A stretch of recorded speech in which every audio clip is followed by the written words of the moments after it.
Greetings and welcome to another episode of Off the Cuff. I created this series Off the Cuff to fill the gaps, the wide gaps between uh, videos that I used to make these really long videos, and I still do, where I do a lot of research and I put a lot of information, but I wanted to fill in the gaps in between projects because it takes me a while to do videos and presentations sometimes. For example, I've been working on this Paul is Dead in Seattle blog for quite a while now. So if you want a little sneak preview of what my next video, my next long video is going to be, this is what it's going to be about, and it's going to be based on 3 parts. I'm working on part 3 right now. It's almost done, and then I'll do 1 or 2 videos talking about this fascinating topic. So, if you're tired of this topic, I'm sorry. I find it endlessly fascinating. And then after that, I'll get to the Sid Barrett stuff. But I do these off-the-cuff videos to give content in between.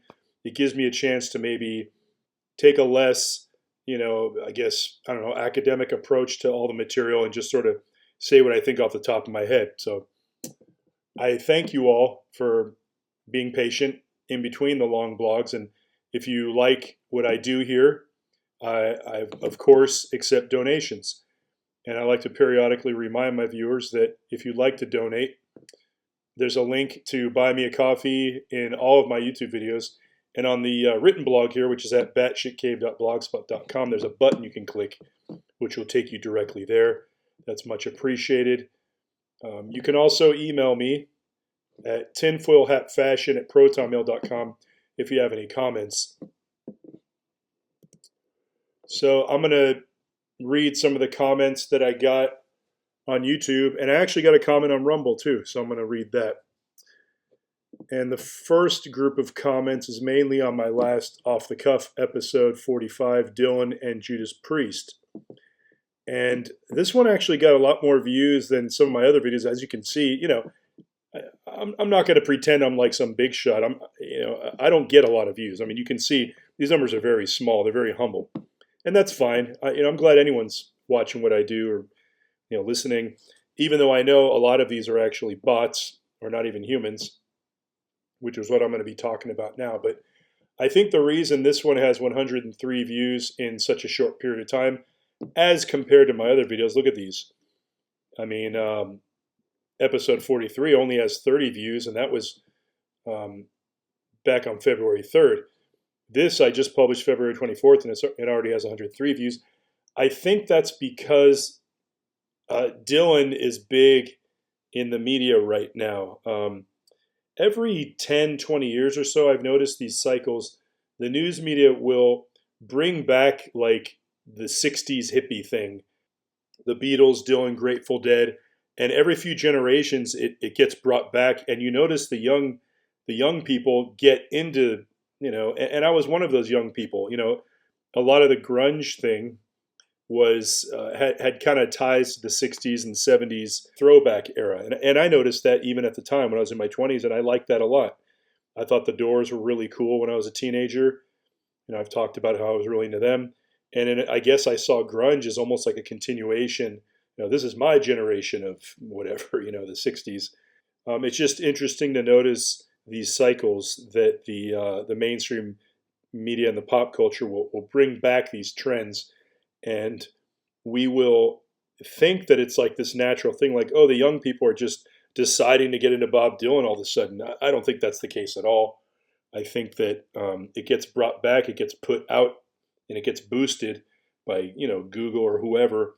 And the young people just simply get exposed to it. And they think it's really cool because a lot of it is cool. Bob Dylan was a very good artist and poet. And so, when the mainstream media machine pushes this stuff out there, people get exposed to it that probably wouldn't have sought it out. And they will inevitably realize that there's some really interesting stuff there. So that's just my explanation as to why this got so many views. As opposed to some of these others where, maybe not as hot topics. Like, who's talking about the movies River's Edge still right now? Not very many. So anyhow, so I have some comments. I got a lot of comments on this, but I don't think any of the comments are from humans. This guy, Archie Angelo -R, whatever, this is a total bot. Look at this. And I think what this shows is that there's and I talk about this a lot, there's an anti-Christian agenda. And if you don't believe me, you can see it right here. Um, I mentioned Christ, but why wouldn't I if I'm talking about the song The Ballad of Judas Priest by Bob Dylan, which is the title that it would seem that Judas Priest, the band, got their name from. So inevitably, I'm going to talk about Jesus. I'm not stuffing it down your throat if I'm just talking about, how Judas Priest got their name and the fact that Bob Dylan, wrote the song. And so this algorithm is like trying to paint me out to be some rampant, extreme Christian, and that's the goal of the algorithm here, is to emphasize the negative stereotypes that it wants to project onto me in order to delegitimize what I'm saying here, because something that I'm saying here is bothering the algorithm out there. So what happens, I used to do this on Twitter a lot, really just for fun. You may say, oh, that's a waste of time. Why do you even interact with these bots? Well, it's an experiment. I don't get emotionally involved because, how can you get emotionally involved when you feel like you're talking to a robot? And what I do is I just call them out as being a bot. And a couple of times I might have been wrong, but I think I'm pretty good at figuring out when I'm talking to a human or not. And so I just keep bringing it back to, you're a bot in the closet. And they responded to me, talk to bots often? Probably do. You want to look up Jesus's robe. So again, right back to the blasphemy, like, oh, you're just this crazy Christian. I'm going to make fun of you for being Christian. And then I answered, talking to a bot right now. So I always bring it back to, but you're a bot. And here's another trick that deactivates these bots. And I know this maybe sound really petty to some of you, but if you make your response shorter than their response, that kind of deactivates them as well, because they want you to rant. They're trying to get me going so I can make myself look stupid. And maybe I do look stupid. Maybe some of you think I'm silly for responding, but I'm just letting you know this is something I actually like to experiment to see. Kind of like when you ask a question of Chat GPT, you might ask genuine questions like you're talking to a person, but then you'll be like, oh, let me see if I can trick the algorithm. So that's the exercise. This is an exercise to me. It's not a conversation per se. You seem like the kind of person who farts, then turns around to see where the noise came from. Okay, that's weird. Now notice that. This is what shows it to be a bot. Like, nobody talks like that. You don't go, then turns around to see where the noise came from. You see, that doesn't make sense there. Where this comes from, I believe, is an attempt to imitate a person who's just typing away and not really thinking about it. But it's very difficult to create an algorithm that's going to sound that way.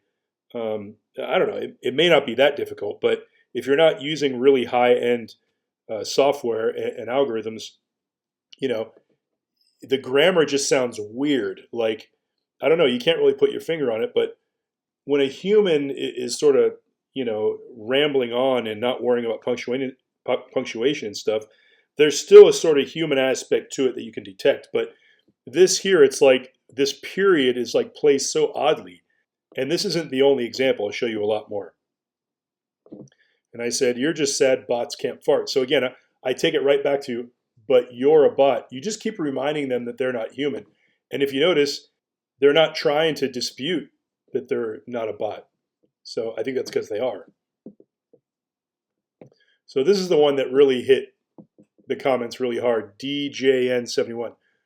Bob Dylan's music and poetry had done more .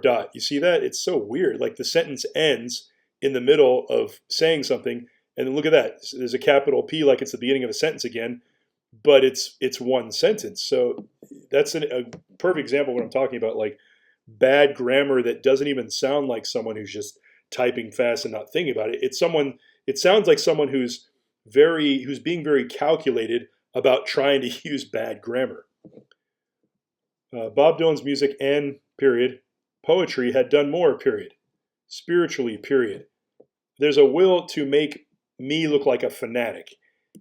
And, this bot is probably responding to the first 2 minutes of the video. I mean, when I look at these videos, I can see what percentage people are watching of the video. And most of my videos, people watch for 26 seconds, 10 seconds, a minute. I think these are bots probably just scanning my videos, or maybe people just clicking through and short attention span. But anyway, so again, after all these comments were made, look at all these comments. Forgive me, dot. They're all anti-Christian. The dot, best trick religion ever dot, pulled dot, was too bot, convinced dot. I mean, look, I've been very candid about my drug use. I've done plenty of drugs. I've hung out with people who've done a lot more drugs than me. I know how people talk whose minds are wrecked from drugs, and they don't go the dot, best trick religion ever dot, pulled.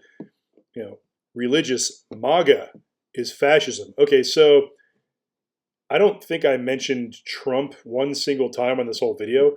Most of the video, I'm analyzing the lyrics, Bob Dylan's lyrics for the that Ballad of Judas Priest song.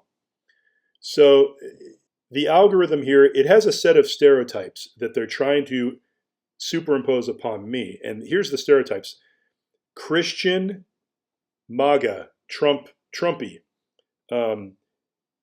racist, white. So any part of that stereotype that they can put together and pin on me, that's what the algorithm's trying to do. And where does this come from? I don't know. Someone's paying for it. So I just want you people to see this. This is what's going on the internet. This is what Google's doing. Never mind, dot, do what, dot, ever makes you happy, dot. Christianity bus, dot, a cult, dot. So again, there's this will to make me out to be this Christian extremist just because I've sort of, begun talking about the fact I'm a Christian. I honestly don't want to cram it down anyone's throat. As I said earlier, if it comes up in a particular topic I'm talking about, I won't shy away from it. But the algorithm, the Google algorithm here, it wants to push me into that extreme category because they don't want anyone to be Christian. If you just say you're Christian, they want to go out there and, oh, you're Christian, huh? Do you want to look under Christ's robe? Slayer is not satanic. Judas Priest are not either. Dot. Their music dot is dot. Healthy dot. Spiritual Y dot. Bob Dylan dot. Is dot F dot A dot. Hero of dot. The human spirit. Anyway, now I used to love Slayer. They were one of my favorite bands. And even in my most atheistic, cynical phase, I wouldn't scoff at the idea that Slayer was satanic. That was honestly one of the things I thought was cool about him. I thought being satanic was cool. I didn't hate Christ. I didn't hate Christianity. And I didn't want to sell my soul to Satan. I just thought it was cool. I just thought it was, I liked the whole theatrical Gothic aspect. I didn't see it as harmful to anything. Do I think the guys in Slayer are actually satanic? 20, 30 years ago, I probably would have said, nah, they're just dudes who play music and it's just a gimmick. But now I would say, I don't know, probably. Tom Araya says that has said that he's Catholic publicly. And he may believe that, and that's cool. I'm not a big fan of the Catholic Church to begin with. I don't think that it's impossible that Tom Araya is a Catholic, but I do think it's, obviously there's a contradiction there. Slayer has a pentagram in their logo. And, maybe that was something they thought was cool and entertaining when they were young. And maybe as they got older, they look up at the logo and be like, that's a little silly. And that's cool that, they're only human beings and it's business. They want to keep the ship going. They're not going to say, oh, we disown that logo or whatever. I mean, although bands do that kind of thing. But anyway, what I'm trying to illustrate here is the idea that to say that Slayer isn't, satanic or the music isn't satanic is kind of ridiculous because the first album has Satan on it and a pentagram with Show No Mercy lit up in fire. And there's a song on here called The Antichrist. And the lyrics, the chorus goes, I am the Antichrist. It's what I was meant to be. Your God left me behind and set my soul to be free. So yeah, they were kind of satanic, I would have to say. And I'm only explaining this because the fake, robot bot algorithm is trying to paint me out to be this like alarmist Christian nut on a witch hunt to find, Satanists in a nightclub or whatever. But in the beginning of the video, I say, that I've sold my Slayer records, and so the algorithm is taking that statement and trying to blow it up into this, trying to push me into this stereotype as far as it possibly can. There's an algorithm out there that doesn't like what I'm saying and wants to delegitimize me, invalidate my character, so that people will go, "Oh, that guy's crazy. Don't believe anything he says." But I call my blog the Batshit Cave for a reason, because I'm beating you to the punch. I'm telling you, hey, I'm batshit crazy. Don't listen to me. So if you're even here listening to what I'm saying and commenting on it, well, then, what does that say about you, Mr. Genius algorithm guy? What the heck, dude? Don't let religion cut you off from reality. Dylan is of Jewish background. What the F? Sounds like you are white, racist, nationalist. There you go. Are you MAGA as well? So all I said was that I pointed out the fact that Bob Dylan's original name is Zimmerman, and that's a fact. You go on Wikipedia, his parents were Jews. So if I say Bob Dylan is of a Jewish background, that's a fact. This algorithm is trying to take the fact that I said that and somehow turn that into like, oh, you must be white, you must be racist, you must be nationalist, you must be MAGA. And if you, watch congressional hearings in the Congress on C-SPAN or whatever, and you see the way some of the speakers talk, this is the same language. I mean, not all screwed up like this, but what I'm trying to tell you is it's the same brain is operating in politics, where they've infiltrated things, and all the way down to like, insignificant blogs like mine. I say insignificant because, I'm not the most popular guy on the internet. But what I'm saying is the algorithms are being used to control language and thought on a huge scale from top to bottom. So anyway, enough of that. Amber Miller 44 said about LSD and Me, episode 38, great video. Mind Riot was my favorite song by them. He's talking about Soundgarden. I did the same things when I was younger and got very influenced by the music I was around and listened to. I thought I was enlightened. I would have these great trips and had all this understanding about life, but at the same time I was making the most dumb decisions, making everything worse. Only Jesus can truly satisfy those longings. I tried just about every other avenue, and nothing else can do what he does. Thank you for the comment, Amber Miller 44. All I would really say to people that would laugh at, a comment like this, Jesus can truly satisfy those longings, I would just say, if you haven't tried it, you don't really know. The propaganda machine doesn't want to allow anyone to be moderate really about anything. They want to stereotype everyone into these extreme categories, pick a side, obviously to divide and conquer. You can't just be a Christian. You got to be extreme fascist, white, racist MAGA Christian. Like that's the only stereotype that, that they want you to be in. Or if you're not that, you're an Uncle Tom black betrayer to your race Christian, people who are sort of in the middle or in the gray areas, they don't like that because they can't use that to divide us. And it leads to an environment where we can have dialogue with each other despite our differences. So that's what they don't like, and that's what these algorithms are all about destroying, is that middle ground. Persona non grata 1308 commented on episode 41 off the cuff. Have you seen Chris Cornell talking about the Paul McCartney conspiracy? Cornell jokes about dying and being replaced himself. He did a lot of Beatles covers in his solo acoustic shows. It's as though he's winking at the camera and smirking the whole time during the interview. It's on the Justice for James Paul McCartney YouTube channel.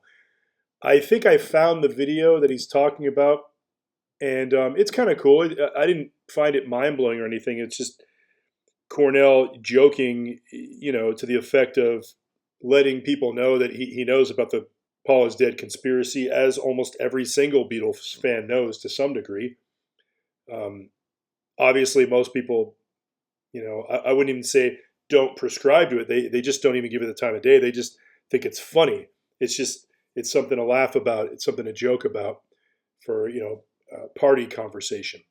But oddly, I've actually found that the whole Paul is dead thing is an excellent way to get people interested in topics they wouldn't normally be interested in.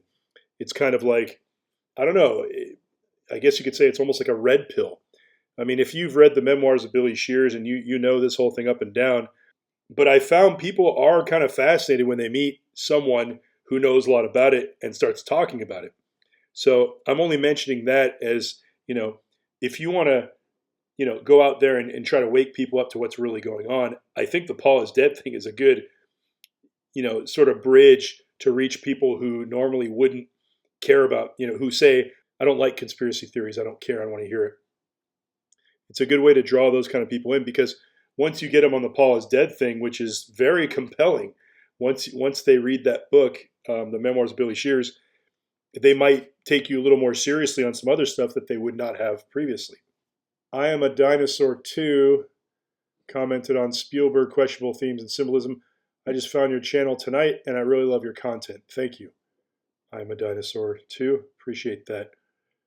I appreciate anyone who follows me and watches my stuff and gets something out of it. I don't do this for the money or the clicks, obviously, you can see that. More comments on Mark Lanigan, Cobain, and Other Mysteries, one of my most popular videos I've done. Well-researched video, by the way, good stuff. 12 minutes and 26 seconds. I mean, yeah, but Cornell wasn't murdered, I don't think. Kurt, on the other hand, I think this is probably a bot. Probably not a real person. 4 minutes and 29 seconds. Right, Kurt even threw Dylan, quote, into a trash can. Towards a trash can, ... or attempted to. Notice the kind of odd grammar. I think he might have hit him, punched him, too. That's exactly why we shouldn't trust Dylan. He was clearly on the side of Courtney / Gavin / the money, etc. He didn't care about Kurt, really. He just wanted to keep getting high and playing music. Can you blame him? Yes, he betrayed his friend and murdered / helped murder him. So I think the goal of this bot is to fool me into thinking it's a real person by sort of riffing off of this and that, which I don't know how much this is directed towards anything I actually said in this video. But I think this is the meat of the matter right here. But Cornell wasn't murdered, I don't think. You see how, I don't think, like, I'm just a person just talking. I'm not really thinking too much about what I'm saying. I'm just being reasonable and, stream of conscious here. But as I've said before, there's definitely there's these algorithms that are really bothered by some things I say in these Mark Lanigan videos because I present some really solid, I guess you could say, conspiracy theories regarding Mark Lanigan's book. And let me just talk about something really quick here that I've talked about before, and hopefully you're not tired of hearing me saying it. But I caught someone the other night telling me, "Oh yeah, I don't. These are all conspiracy theories." And I said, "Do you know what conspiracy theory means? Do you know what a conspiracy is?" And this person, she was very ignorant, and I was trying not to be too, I don't want to get all serious and started, getting angry at people over stuff like this. But I just said, "Hey, do you know what the word conspiracy means?" And she just kind of mocked me and laughed. And I said, "No, seriously, do you know what it means?" She didn't know what it meant. She didn't know what the word conspiracy meant. And she just got done telling me, "Oh yeah, I don't believe in conspiracy theories." In a lot of people's brains, they don't separate the phrase conspiracy theory from the word conspiracy. And I did a whole blog and video about this. A conspiracy is a fact. A conspiracy is a plot by two or more people to do something unlawful in secret. That's a conspiracy. It's a conspiracy theory is different. That means you have a theory that there's a conspiracy, you see? And, it's not important to people that are, that you're talking to at a party. It's not important to them. But if you get down to it, a lot of these people, they don't even know what the words mean. And so, I don't know. I'm not saying like, oh, here's some ammo to like, you know, get all serious at a party and bum everyone out. But occasionally, I think it's okay to let someone know when they're being kind of ignorant, when they're trying to mock you and they're being all smug, insinuate that you're kind of some unserious person because you brought up a topic that, that's not popular on CNN that particular day of the week. And I think I might have already mentioned this one. I can't recommend a book, but there's a channel called Growing Up Scientology. That was a Chester Bennington video I did. I don't remember if Chester was in Scientology, but I know that the person, the lady who replaced him in Lincoln Park, I guess, was a big Scientology person. I still want to check that channel out. Actually, I'm very interested in Scientology. It's just there's a lot of things I'm interested in, and that's just another one on the list that I want to look into. And if we go over to my Rumble page, where I put a lot of my, well, all of my content now, and I encourage you to go to Rumble and support an alternative platform to YouTube if you want to avoid all the algorithms and bots that I've been talking about.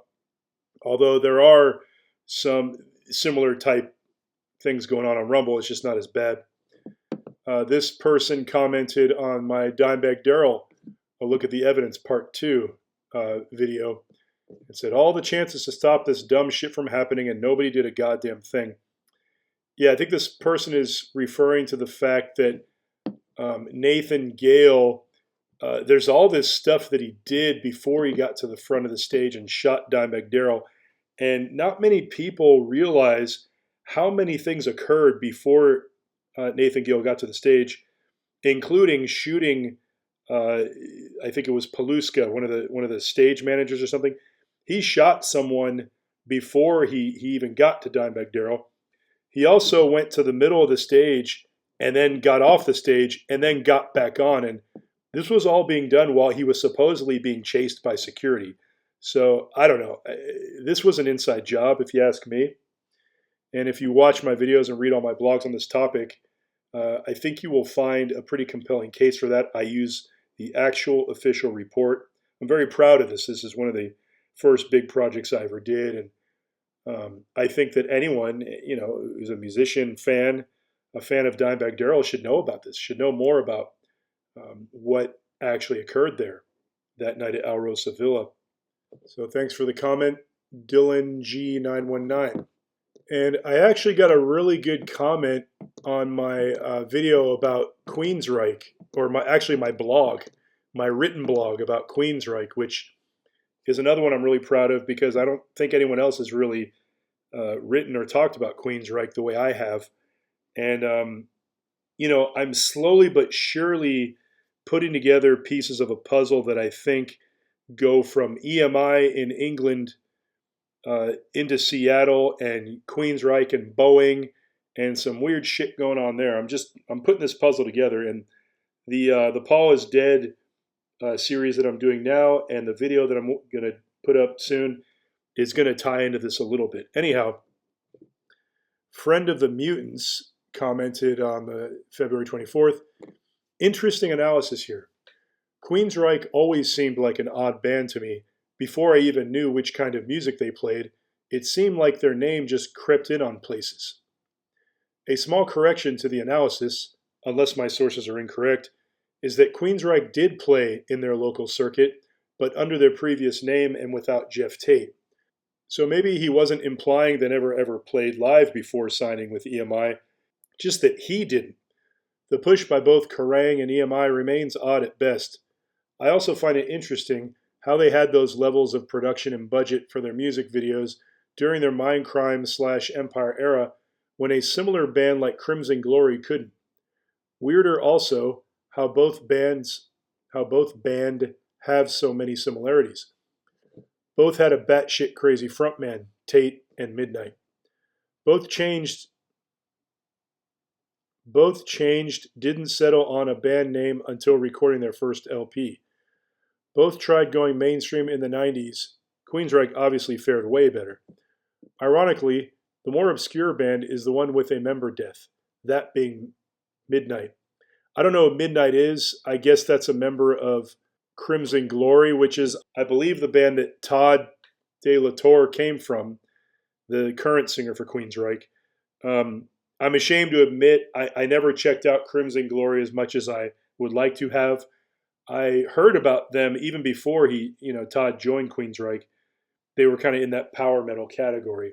So this correction that this guy's making is he's commenting on the fact that there is a video out there, an interview of Queensryche where I think it's in England, and this guy during the Rage for Order tour, and this guy's interviewing Jeff Tate and Chris DeGarmo, and he asks, oh, so did you guys play like the club circuit and before, paying your dues before? And then Jeff Tate quickly says, actually, no.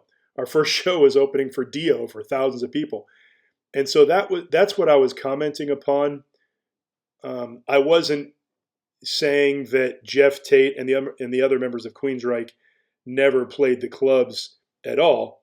I think they probably did pay their dues to a degree, but the band Queensryche just sort of came right out and they were already playing arenas. And even with, the knowledge that some members of the band had been in bands in clubs before that, I don't think, I think the point I make is still valid. Like, how the hell did Queensryche just, in Seattle in 1982 was not a hotbed for like popular rock bands. Hart and Jimi Hendrix were the only two real, big, well-known rock bands out of Seattle, before Queensryche. And 82 was way before the grunge thing as well. So, it was strange the way Queensryche just sort of busted out. And, especially that EMI, a big British record label, Kraftwerk, the Beatles, just sort of picked out this obscure metal band. And then the career trajectory that Queensryche took. I mean, I can very clearly remember being a Queensryche fan, in the 90s and, through the 2000s, and always being aware of the fact that there was just something very awkward about them. And that was something I actually liked. That was endearing to me. I liked them because they were artistic and kind of strange and eccentric and kind of hard to pin down. And this person is also commenting on the fact that I talk about how Queensryche didn't really seem to have a sacrifice. And this gets into the Reap J. Lamb theory of mine, which is really just the theory that people that get really big and famous have to sacrifice something. Someone needs to be murdered, or maybe even their own life needs to be sacrificed. And I talk about how it's odd that Queensryche, that none of them really died. And the argument I sort of make and insinuate in this blog here is that the time probably came for a sacrifice. And my theory is that the Jeff Tate losing his mind and sort of going crazy and self-destructing and the band sort of falling apart, I think was the band panicking because they needed a sacrifice and nobody wanted to do it. Nobody wanted to be the sacrifice. So they sort of got off easy by just going, all right, well, all of your fame is going away and you're going to be done as a band because you're not willing to make the sacrifice. I think Queensryche got right to that point where they were going to be like a Pink Floyd, or, maybe not a Pink Floyd, but like a Motley Crue or something. They were poised to be on that level, and they could be doing their big retirement tour, number 3 retirement tour right now and making millions of dollars, but they're not because, my belief is that they never actually, completed their end of the bargain, which was, we want someone's soul here. We want someone's body. But I don't know, maybe Jeff Tate, maybe they took his soul away. And what we see now is just a shell of a man. Anyhow, that's about it. Thank you for watching, and comment if you like. And hopefully I will have the new big fat Paul is Dead video up very soon. And then I plan to have the Sid Barrett video put together after that.